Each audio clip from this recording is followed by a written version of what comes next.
आइए बच्चों, हम लोग देखते हैं मैथ्स में सिमिलरिटी के आगे बढ़ते हैं। सिमिलरिटी में हमने सिमिलरिटी के सारे रूल्स पढ़ लिए थे। कितने रूल्स थे? 5 रूल्स थे। वो 5 रूल्स हम पढ़ चुके हैं। अब हम थोड़ा सा आगे बढ़ेंगे।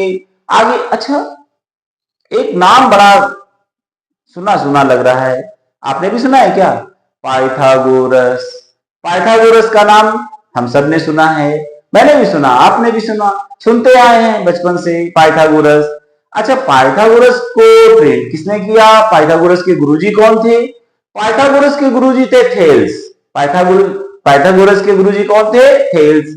तो थेल्स ने ट्रेन किया पाइथागोरस को। अब थेल्स ने अपनी एक थ्योरम भी बनाई थी, वो थेल्स थ्योरम हमारे 10th में है, तो उसको थेल्स थ्योरम। अब थेल्स थ्योरम के बारे में हम देखते हैं। तो जैसे हमने ये ट्रायंगल बनाया, बड़ा सा ट्रायंगल बनाया, ये देखिए बड़ा सा ट्रायंगल बनाया, ये ट्रायंगल बड़ा सा बन गया।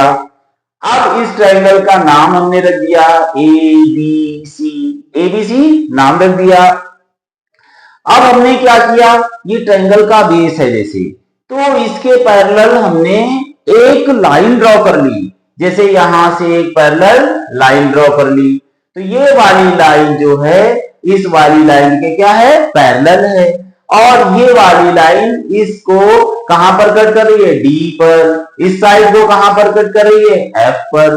इसको डी पर कट कर रही है, इसको एफ पर कट कर रही है। तो अब ये लाइन आगे करेगी क्या? देखिए लाइन क्या थी? डी एफ, जो इसको डीई मान लेते हैं। तो ये लाइन जो डीई है ये किसके पैरेलल थी? बीसी के पैरेलल लाइन है।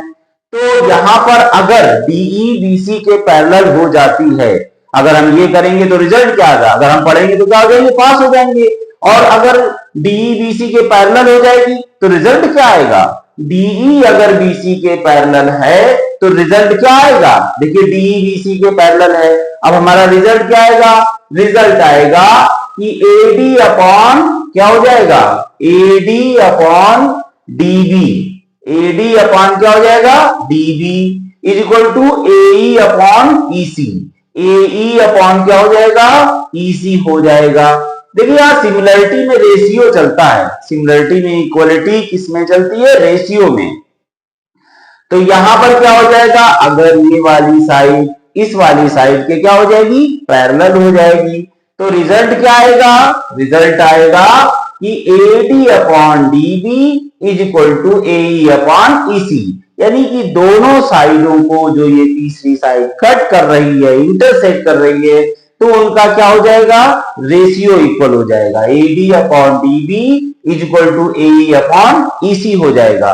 ये क्या हो जाएगा? इनका रेशियो। इसी को बोलते हैं हम लोग थेल्स थ्योरम। क्या है इसमें? गिवन में क्या है? गिवन में हमारे पास में अगर कहा जाए गिवन, अगर कहा जाए गिवन, तो गिवन में हमारे पास में क्या है? गिवन में हमारे पास में डीई आपकी किसके पैरेलल है? डीई पैरेलल है बीसी के। डी किसके पैरेलल है? बीसी के। और हमें अगर टू प्रूव करने को कहा जाए, क्या कहा जाए? टू प्रूव, यानी हमें क्या करना है? प्रूव क्या करना है? तो प्रूव करना है AD upon DB is equal to AE upon EC. अच्छा, गिवन को एक चीज और हम बोलते हैं, गिवन को हम लोग बोलते हैं इफ। अगर जहां पर इफ लगा हो तो आप फौरन समझ जाओ कि वो क्या है? गिवन है। और जहां पर टू प्रूव लगा हो तो फौरन समझ जाओ देन, फौरन समझ जाओ देन। तो इफ देन, इफ देन। अब इसको एक तरीका हमारा और भी लिखने का है।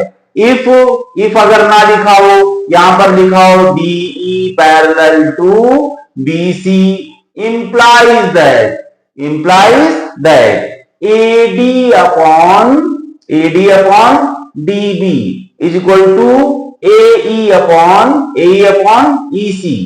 ऐसे भी हम इसको लिख सकते हैं, if then given to prove। तो इस तरह से डिफरेंट टाइप से अगर क्वेश्चन में लिख के आए तो आप समझ जाइए कि गिवन क्या है और टू प्रूव क्या है। इसके बाद अगर क्वेश्चन में हम देखते हैं, क्वेश्चन में हमेशा दो चीजें दी होती हैं, कौन सी? गिवन और टू प्रूव। ये क्वेश्चन में दिया होता है, हमें करना क्या होता है?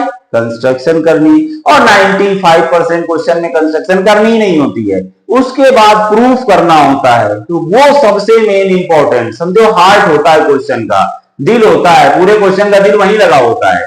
क्या हो, कहां पर लगा होता है? प्रूफ में। प्रूफ क्या होता है? Logical evidence. मैथ में क्या चलता है? लॉजिकल एविडेंस चलते हैं, कुछ नहीं चलता। और क्या चलता है? लॉजिक। अगर लॉजिक क्लियर हो रहा है तभी मैथमेटिक्स में आगे बढ़ेंगे, ऐसे कुछ नहीं। मैथमेटिक्स में क्या चलता है? स्टेटमेंट, सेंटेंस नहीं चलता है।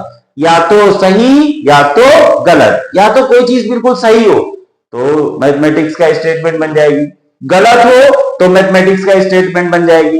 अब ये नहीं कि सही और गलत, क्या तुम्हें, अब जैसे मैं आपको एक बार बताऊं, क्या तुम्हें पता है कि तुम पागल हो? तो इसका आंसर क्या होगा? सही और गलत दोनों में दिक्कत होगी। तो इसलिए हम क्या करेंगे, इसको नहीं रखेंगे मैथमेटिक्स में। मैथमेटिक्स में किसको रखेंगे? कोई चीज सही है, मैंने खाना खाया, या तो खाया होगा तो यस, नहीं खाया होगा तो नो। तो यस या नो दो ही आंसर होने चाहिए, वो स्टेटमेंट बनता है। और मैथमेटिक्स में केवल स्टेटमेंट की जरूरत होती है और किसी चीज की, nothing else, only statement is there. Yes, either yes और नो, नथिंग एल्स। तो मैथमेटिक्स में हमें किसकी जरूरत पड़ती है? स्टेटमेंट की, यस और नो।